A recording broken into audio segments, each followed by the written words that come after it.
Est-ce que vous avez déjà lutté avec Dieu ? Il y en a parmi nous qui luttent avec Dieu. Peut-être qu'actuellement vous êtes aux prises avec Dieu au sujet d'un problème dans votre vie, dans votre foyer ou dans votre église. Il n'y a aucun mal à lutter avec Dieu. Tant que vous en arrivez à vous attacher à Dieu, à l'étreindre, à vous accrocher fermement à lui par la foi. Vous écoutez Réveille nos cœurs. Les temps difficiles peuvent nous amener à nous poser des questions telles que « Est-ce que Dieu est bon ? Est-il vraiment là ? Et s'il est là, pourquoi est-ce que les mauvaises choses arrivent ?» Il semble que beaucoup de femmes se posent ce genre de questions en ce moment, et peut-être même que vous vous les êtes posées aussi. Mais cette idée n'est pas nouvelle. L'un des prophètes de la Bible s'est également posé de sérieuses questions sur la bonté de Dieu, et on va en apprendre davantage dans cette série qui commence aujourd'hui et qui est intitulée « Habakkuk, de la peur à la foi ». Vous est-il arrivé de prier pendant très, très longtemps pour une situation particulière dans votre vie et de ne voir aucun changement ? Rien n'a l'air de changer. Dans cette situation, vous vous sentez peut-être impuissant, vous demandez « Mais qu'est-ce que Dieu fait ? Qu'est-ce qu'il a prévu ? Pourquoi il ne fait rien pour changer les choses ?» Il se peut que vous ayez un fils ou une fille qui fait de mauvais choix et que vous ayez prié et prié et prié pour ça. Mais c'est comme si cet enfant avait l'air d'aller encore plus loin dans la mauvaise direction. Peut-être que, comme certaines femmes qui nous ont écrit, vous avez un mari qui fait des choix complètement insensés, un mari qui s'adonne à la pornographie ou qui est impliqué dans des pratiques que vous savez être non bibliques. Et pourtant, il dit qu'il est chrétien. Et vous avez prié, « Seigneur, change son cœur. Seigneur, parle-lui. Seigneur, s'il te plaît, change-le. S'il te plaît, fais quelque chose pour lui. » Mais rien ne se passe, semble-t-il. Peut-être qu'il y a un conflit dans votre église, qu'il y a comme 2 groupes ou 2 camps, et la situation continue encore et encore et encore. Rien ne permet à ces parties adverses de se réconcilier. Peut-être que vous vous sentez comme certaines des femmes qui nous ont écrit en disant « Parmi les chrétiens que je connais, il y a tellement d'impiété, tellement de choix qui sont faits par des personnes professantes qui ne sont pas des choix selon le cœur de Dieu. » Et vous priez, vous priez. Il y a une femme d'un certain âge qui m'a dit ce matin « Ça fait des années que je prie pour un réveil dans mon église. Pendant des années et des années, c'est comme si rien ne se passe. Il y a de la mondanité, il y a de l'indifférence pour les choses de Dieu, il n'y a pas de passion pour les choses de Dieu. Et pourtant, elle a prié, cette femme. Et on dirait que Dieu ne fait rien. » Peut-être que vous avez vécu une expérience où Dieu a fait quelque chose, que c'était évident que c'était lui, mais pourtant ce qu'il faisait n'avait aucun sens pour vous. Vous aviez l'impression qu'il allait dans la mauvaise direction, ou qu'il faisait les choses à l'opposé de ce que vous pensiez qu'il devait faire. Cette semaine, j'ai vu un sondage sur Internet où on demandait aux gens « Qu'est-ce que vous aimeriez demander à Dieu ?» Et il y avait 10 questions que les gens aimeraient poser à Dieu. Et comme vous pouvez l'imaginer, la question numéro 1, c'était « Pourquoi est-ce que tu n'arrêtes pas la souffrance et le mal ? Pourquoi tu laisses ces choses se passer ? Pourquoi est-ce que tu laisses les catastrophes se produire ? Pourquoi, Dieu, pourquoi ? On peut voir ta main ici ou là, on croit que tu es Dieu, on croit que tu es tout-puissant, mais il y a quelque chose qui n'a pas l'air de faire sens. Pourquoi ? Au fil de cette nouvelle série, nous allons faire connaissance avec un homme qui se posait beaucoup de questions. Un homme qui savait ce que c'était que de prier pour quelque chose qui n'avait pas l'air de s'améliorer. Et en fait, les choses semblaient même empirer. Et quand Dieu s'est finalement révélé, ses réponses n'avaient aucun sens pour la pensée humaine de cet homme. Cet homme, il s'appelle Habakkuk, et je vous invite à vous plonger dans le livre d'Habakkuk, ce livre qui se trouve dans votre Bible, peut-être dans un endroit où les pages sont un petit peu collées les unes aux autres, parce que ce n'est pas un livre auquel on a souvent recours. Il se trouve dans l'Ancien Testament, parmi ceux que nous appelons les petits prophètes. Non pas parce qu'il s'agit de prophètes sans importance, mais parce qu'il s'agit de livres plus petits, plus courts. Et c'est vers la fin de l'Ancien Testament que vous allez trouver le livre d'Habakkuk. Il ne fait que 3 chapitres. Vous allez vous dire, mais comment on va passer toute une série sur 3 chapitres seulement ? Eh bien, attendez de voir. Ces 3 chapitres sont un échange intime entre le prophète Habakkuk et Dieu. En fait, c'est le seul livre prophétique de l'Ancien Testament où on ne voit jamais le prophète parler lui-même aux gens. Il se contente de parler à Dieu de ce qu'il constate, de ce qu'il voit. Et cet échange entre eux, c'est comme le journal de prière d'Habakkuk. On a vraiment un aperçu du cœur de cet homme. Mais c'est aussi comme lire le journal de Dieu, parce qu'on y voit également le cœur de Dieu. Très conscient de son époque, Habakkuk regarde autour de lui et il est accablé. Il est accablé par le comportement insensé des gens qui se disent être le peuple de Dieu. Et donc il pose des questions à Dieu, des questions honnêtes.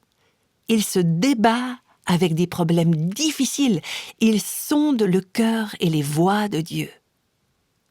Je vais brièvement vous présenter le livre d'Habakkuk. Habakkuk, il a vécu environ 600 ans avant Jésus-Christ. Il était contemporain avec un homme beaucoup plus familier pour la plupart d'entre nous, le prophète Jérémie, que nous connaissons comme le prophète qui pleure. On le surnomme parfois comme ça. Un homme qui avait des préoccupations très similaires à celles d'Habakkuk. Environ 600 ans avant Jésus-Christ, c'était la fin de l'Empire assyrien. Vous vous souvenez peut-être que les Assyriens avaient conquis la nation d'Israël au nord de la Palestine. L'Empire assyrien, c'était la puissance mondiale dominante. Mais à cette époque, une nouvelle puissance s'était imposée, c'était les Babyloniens. Dans votre Bible, selon la traduction que vous utilisez, le livre d'Habakkuk parle des Babyloniens ou des Chaldéens. C'est la même chose en fait. Les Chaldéens ou les Babyloniens étaient en train de devenir la puissance mondiale dominante. En 586 avant Jésus-Christ, ils allaient emmener Juda en captivité. Ce n'était pas encore arrivé, mais ça allait arriver, Dieu le savait, et il va révéler ses plans à son serviteur Habakkuk. Habakkuk, donc, découvre ce que Dieu va faire, et il interagit avec lui. Il intercède. Il lui dit « Dieu, pourquoi tu fais ça ? Je veux comprendre, je veux connaître tes voies. » Et vous allez voir dans ce livre qu'il n'y a aucun mal à poser à Dieu des questions honnêtes. Il n'y a pas de mal à lutter avec lui, à se débattre avec des questions difficiles. Si on le fait honnêtement et humblement, on va découvrir quelque chose sur Dieu, quelque chose qu'on n'aurait jamais su autrement. Ce qui est frappant, c'est la progression dans le livre d'Habakkuk. On voit cette progression du 1er jusqu'au 3e chapitre. L'écrivain et conférencier américain Warren Wiersbe a écrit un ouvrage sur le livre d'Habakkuk qu'il a intitulé, je le traduis directement en français, « De l'inquiétude à l'adoration ». Et il décrit justement la progression de l'inquiétude à l'adoration. Martin Lloyd-Jones, un grand prédicateur britannique du XXe siècle, a lui aussi écrit un livre sur Habakkuk qu'il a intitulé, là aussi je traduis directement, « De la peur à la foi ».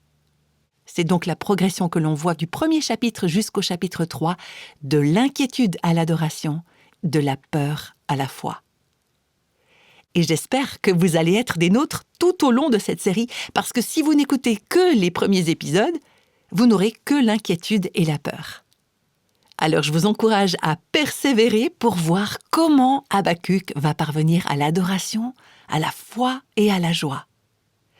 Une des choses que j'aime dans le livre d'Habakkuk, c'est qu'il contient, dans ces 3 courts chapitres, les germes de bien des vérités et de doctrines importantes du Nouveau Testament. Il y a beaucoup de choses, de concepts que vous lisez ailleurs dans l'Écriture, en particulier dans le Nouveau Testament, dont on peut voir déjà la graine, la semence, la prévisualisation dans le livre d'Habakkuk. Et tout au long de ce livre, on apprend plein de choses sur le caractère de Dieu et sur ses voies. Ces derniers mois, j'ai étudié le livre d'Habakkuk et j'aimerais vous énumérer quelques-uns des thèmes qui en sont ressortis. Le jugement et le salut, ce sont 2 thèmes très importants qui avancent en quelque sorte en parallèle tout au long du livre. D'ailleurs, en étudiant la parole de Dieu, Vous allez voir que ces deux thèmes se retrouvent tout au long de l'Écriture. Lorsque Dieu juge, il sauve aussi. Mais il n'y a pas de salut sans jugement. Le jugement et le salut et le jugement. Et on va en apprendre beaucoup sur le jugement de Dieu. Un sujet qui n'est pas très populaire de nos jours. Mais ça va nous aider à comprendre pourquoi Dieu juge. À quoi ressemblent ces jugements? Et pourquoi on devrait adorer Dieu pour ces jugements? Mais heureusement, Dieu soit loué, il n'est pas seulement un Dieu qui juge. Il est un Dieu sauveur. Il est un Dieu rédempteur. Il veut le salut de son peuple. On va donc découvrir de précieuses vérités sur le salut en étudiant ensemble le livre d'Habakkuk.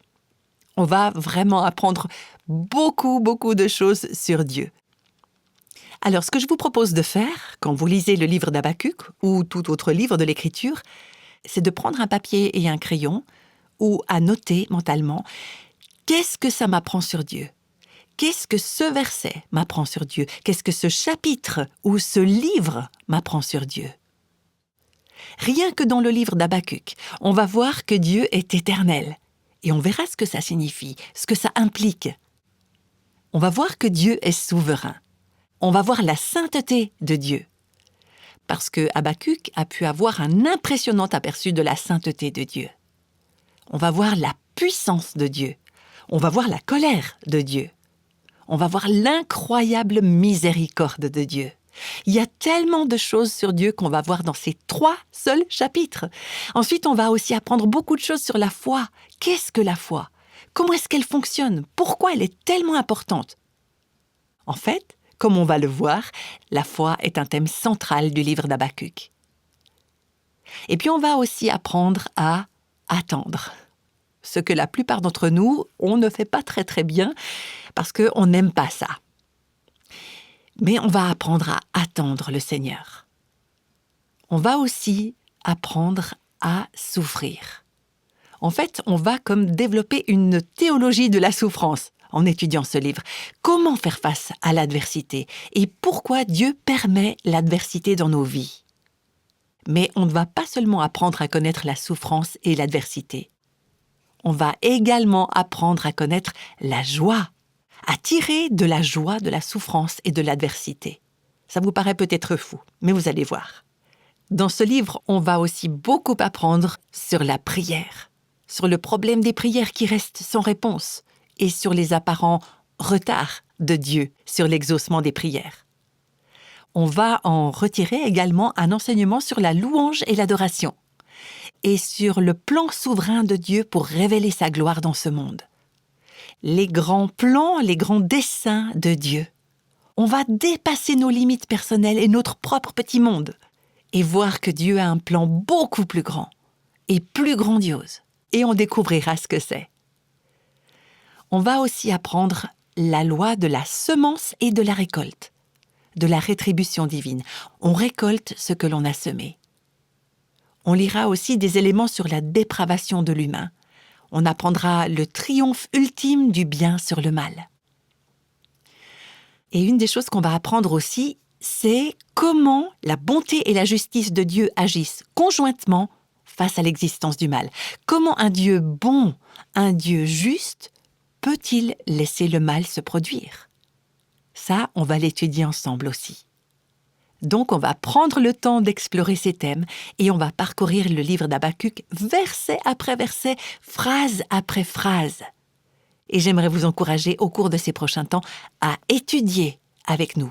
Pas seulement à m'écouter enseigner sur le livre d'Habakkuk. J'aimerais vraiment vous encourager à mettre un repère dans votre Bible pour pouvoir trouver facilement Habakkuk, à vous plonger dans ce livre, à l'étudier, à le lire encore et encore.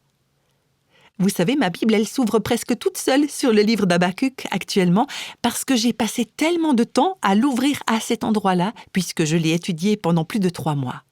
Pour le lire, le méditer, le mémoriser. Et si vous vous plongez dans le livre d'Habakkuk pendant que nous l'étudions ensemble, vous allez en tirer beaucoup plus d'enseignements. D'ailleurs, de façon générale, quand vous entendez la parole proclamée, que ce soit dans votre église ou dans un podcast, sur une vidéo sur YouTube, ne vous contentez pas d'être nourri à la cuillère. c'est-à-dire de laisser quelqu'un d'autre faire toute la préparation du repas et de vous contenter d'absorber le repas. C'est ce que font les bébés en fait. On doit les nourrir à la cuillère. Mais j'aimerais vous encourager à grandir spirituellement et à apprendre à vous nourrir vous-même. Vous allez peut-être vous dire, mais où est-ce qu'elle a trouvé cette idée dans Habakkuk ? Eh bien, je l'ai trouvée de la même manière que vous. Il faut se plonger dans la parole de Dieu, s'incliner devant le Seigneur, humblement venir vers lui et lui demander « Seigneur, tu sais ce passage, je ne le comprends pas, est-ce que tu veux bien m'enseigner ?» L'Esprit Saint est en vous, demandez-lui de vous enseigner la parole et les voies de Dieu. Mettez cette parole sous un microscope, examinez-la, attardez-vous sur elle, concentrez-vous sur elle. Par exemple, cherchez les mots et les phrases qui se répètent. Vous savez, je découvre encore des choses sur le livre d'Habakkuk. En fait, je ne suis pas tout à fait prête à l'enseigner parce que j'apprends encore tout le temps de nouvelles choses. Mais voilà, à un moment donné, il fallait que j'aille de l'avant et que je puisse proposer cet enseignement. Donc, même si je continue d'étudier ce livre avec vous, je sais que j'en apprendrai toujours plus à son sujet.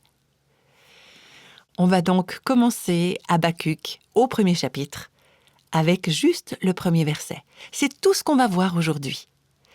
Le premier verset qui dit « L'oracle qu'a vu le prophète Habakkuk ». Habakkuk, c'est un nom qui signifie « celui qui lutte » ou « celui qui étreint, qui embrasse ». L'Écriture ne nous dit presque rien sur cet homme. Tout ce qu'on sait, c'est ce qu'on trouve dans ce livre. Et il n'y a pas grand-chose sur sa vie personnelle, mais son nom veut dire « celui qui lutte » ou « celui qui étreint » ou « celui qui s'accroche fermement ». Est-ce qu'on pourrait donc dire que Habakkuk était un lutteur ou un étreigneur ? La réponse est oui. Au début du livre, on découvre donc qu'Habakkuk est un homme qui lutte avec Dieu.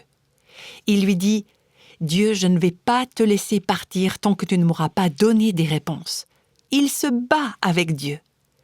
Mais il en arrive à s'attacher à Dieu dans son cœur, à s'accrocher fermement à lui par la foi et à lui dire « Seigneur, même si je n'ai pas toutes les réponses, je te fais confiance. » Il y en a parmi nous qui luttent avec Dieu. Peut-être qu'actuellement vous êtes aux prises avec Dieu au sujet d'un problème dans votre vie, dans votre foyer ou dans votre église. Il n'y a aucun mal à lutter avec Dieu, tant que vous en arrivez à vous attacher à Dieu, à l'étreindre, à vous accrocher fermement à lui par la foi. Donc, au début du livre, on lit cette phrase « L'oracle qu'a vu le prophète Habakkuk ». Alors, ce mot « oracle », ce n'est pas le genre de mot qu'on utilise tous les jours. Certaines traductions de la Bible le rendent par « fardeau ». Le mot hébreu signifie d'ailleurs une charge, quelque chose de lourd. Et quand vous lisez les prophètes de l'Ancien Testament, c'est généralement un fardeau qui repose sur le prophète jusqu'à ce que celui-ci l'exprime. Comme quelque chose que Dieu met dans son cœur et dont il doit se décharger, si l'on peut dire. C'est quelque chose qui a un divin poids. C'est un message, mais c'est en général un message lourd. Parce que souvent, c'est un message de jugement. Par exemple, on trouve cette phrase à plusieurs endroits « oracle contre un peuple » ou « oracle contre une nation ». C'était une annonce que Dieu était sur le point d'exercer un jugement sur des personnes. Donc ce genre d'oracle, ce genre de message, il n'est pas facile à recevoir. Il est difficile de recevoir un message de sentence de la part de Dieu, mais c'est encore plus difficile de le déclarer aux autres, de transmettre ce message de la part de Dieu. Mais quand Dieu vous a mis à cœur ce genre de message, vous n'avez pas d'autre choix que celui de le recevoir et de le transmettre. Parce que c'est son message. C'est un fardeau que lui nous donne. Alors, quand les prophètes de l'Ancien Testament avaient ce genre de message que Dieu leur imposait, ils le transmettaient avec l'autorité divine. Parce que ce n'était pas Habakkuk qui parlait, ni Jérémie, ni Ésaïe, ni Malachie, c'était Dieu qui parlait. Le message, il avait un poids divin parce qu'il s'agissait de la parole de Dieu. On peut voir que certains des contemporains d'Habakkuk préféraient donner des messages plus doux. Vous les trouvez dans l'Ancien Testament. C'était des gens qui disaient « Soyez en paix, tout va bien se passer. Nous voulons que vous vous sentiez bien dans votre peau. » Donc, il prêchait des messages que les gens voulaient entendre. On peut tout à fait les imaginer dire d'un message comme celui que Dieu a donné à Habacuc, à Ésaïe ou à Jérémie. Mais ce n'est pas une façon d'attirer les gens en recherche dans votre église. C'est un message difficile. Ce n'est pas comme ça qu'il faut attirer la foule. Gardez ce message pour un autre moment de la semaine, où les âmes en recherche ne sont pas là. On ne veut pas rebuter les gens, on ne veut pas repousser les gens avec un message difficile. Je sais que quand on a commencé le ministère Revive Our Hearts il y a plusieurs années, l'une des choses que le Seigneur m'a vraiment mise sur le cœur, c'était qu'il allait me donner son message à partir de sa parole, et que mon travail était d'être fidèle en délivrant ce message. Que les gens l'apprécient ou non, qu'il soit facile ou non, qu'il soit bien reçu ou non. J'étais en conversation avec des gens qui me disaient « Si vous voulez passer sur un certain type de radio, il faut que vous fassiez plus de ceci ou de cela dans votre émission. » Il n'y avait rien de mal en soi à ce qu'ils nous proposaient de faire, mais en écoutant ça, je me suis dit « Seigneur, je ne veux pas être guidée par ce qu'il faut faire pour passer sur certaines radios, ou par ce qu'il faut écrire pour qu'une maison d'édition publie un livre. Je veux d'abord être guidée par ce qui est sur ton cœur. Alors qu'est-ce que tu veux que nous fassions ? Je veux être guidée par ce que les gens ont besoin d'entendre, pas par ce qu'ils veulent entendre, mais ce qu'ils ont besoin d'entendre. Alors, le défi, dans ma vie et dans ce ministère, ce n'est pas d'être conduite par ce qui marche actuellement, mais par le message. C'est dire, Seigneur, quel est ton message ? Quelle est ta parole pour cette génération ? La mesure du succès d'un message, ce n'est pas le nombre de personnes qui apprécient ce que vous dites. Ce n'est pas votre popularité. Ce qui compte, c'est la fidélité avec laquelle vous proclamez la parole de Dieu. Habacuc, il devait rendre des comptes à Dieu. Et c'est ce qu'ont fait les prophètes de l'Ancien Testament. Nous devons rendre compte à Dieu de la transmission de son message à son peuple. Dieu nous a donné sa parole. Ce livre contient entre nos mains cette Bible. La parole de Dieu ne fait pas moins autorité et ne représente pas un message moins lourd que le message que Dieu a transmis à Habacuc. C'est la parole de Dieu. Dieu s'est révélé à nous. Son cœur, sa mission, son message se révèlent dans ce livre. Il y a une de mes amies qui est chrétienne depuis de nombreuses années qui me disait récemment « Tu sais, Nancy, ces dernières années, c'est comme si un voile avait été enlevé de devant mes yeux. Et je réalise que c'est la parole de Dieu. Elle a changé ma vie, elle a changé ma façon de lire les Écritures. Ça a changé ce que j'ai toujours cru savoir sur la parole de Dieu. Parce que je me rends compte que c'est Dieu qui parle. » Voilà ce qu'elle me disait. L'oracle que le prophète Habacuc a vu. Remarquez qu'il n'est pas dit qu'il a entendu, mais qu'il a vu quelque chose. Dieu a montré quelque chose à Habacuc dans ce livre. Un message, une mission. Dieu lui a montré son point de vue sur ce monde et sur la situation à laquelle Habacuc était confronté. Alors je tiens à dire qu'en étudiant ce livre ensemble, Dieu veut nous montrer certaines choses. Il veut nous montrer son point de vue. Il veut nous montrer son cœur. Il veut nous révéler qui il est. Il veut nous révéler sa personne et ses voies. Je crois qu'il veut mettre un nouveau message sur notre cœur, sa mission, son message pour notre génération. Et alors que Dieu met cette mission sur votre cœur, ma prière est que ça se transforme en intercession et en transmission fidèle de ce message à d'autres personnes. Ce n'est pas par hasard si vous écoutez ce podcast aujourd'hui. Je crois que vous êtes venu à l'écoute parce que votre cœur est affamé, parce que vous avez besoin d'entendre Dieu et parce que vous voulez savoir ce qu'il a à dire. Et alors que vous écoutez, que vous attendez le Seigneur, en regardant et en disant « Je t'écoute, parle Seigneur, ta servante écoute, ton serviteur écoute », eh bien Dieu va vous montrer quelque chose. Ce ne sera peut-être pas une mission facile à porter. Ce ne sera peut-être pas un message facile. Mais ce sera le message de Dieu. Et il va changer notre vie et il va changer la vie de celles et ceux avec qui nous allons le partager.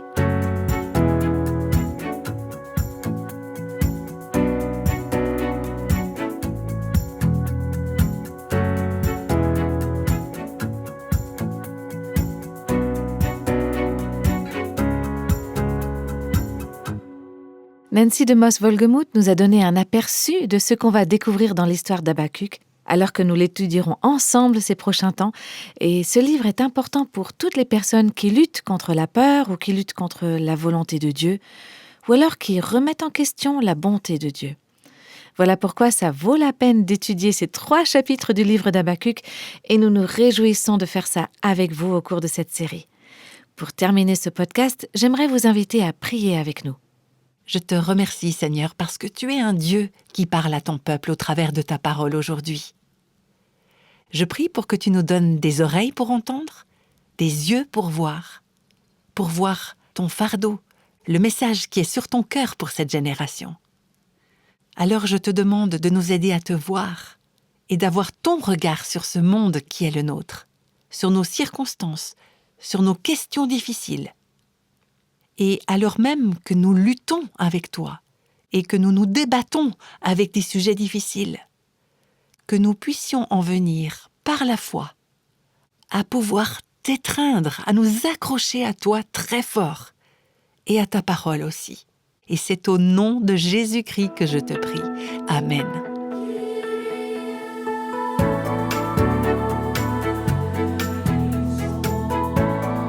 Tous les extraits de la Bible sont tirés de la version second 21. Réveille nos cœurs est le ministère francophone de Revive Our Hearts avec Nancy DeMoss-Wolgemuth. Avec les voix de Christine Raymond et Jeannette Kosman.